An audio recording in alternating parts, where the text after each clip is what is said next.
Hello mga loves! Continuation po ito ng travel vlog ko sa Karuizawa, Shiraito no Taki o Shiraito Waterfalls.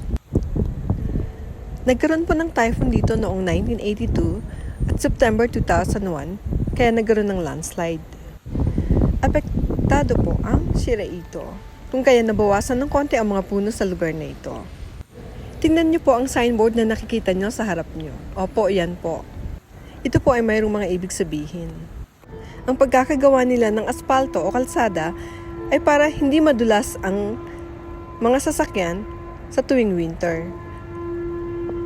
At hindi rin po madaling masira ang tire ng mga sasakyan o nakakabawas ng car accident. Dahil ito pong lugar na ito ay madulas dahil ito po ay nasa itaas ng bundok. Ang lugar na ito po ay dinadayo. Ang parking lot nila ay kasya ang 5 malalaking size na bus at 5 minibus at 105 na ordinary vehicle po. Open din sila ng 365 days. So, eto na nga po tayo sa entrance. Tingnan nyo po. Sa entrance pa lang, ang ganda-ganda na ng lugar. Ngayon po ay medyo maulan.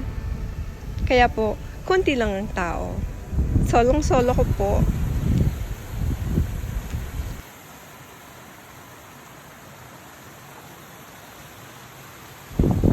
Ang lugar na pupuntahan natin ay nagra-rank among the most beautiful waterfalls in Japan.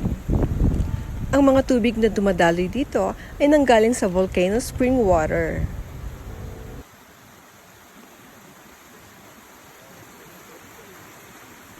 Tara po. Samahan niyo akong maglakad papunta sa waterfalls. Doon po sa Maine.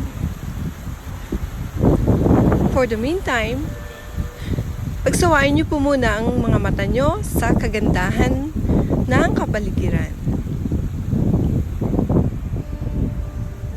Hintayin niyo po ang kasunod nito. Thank you for watching!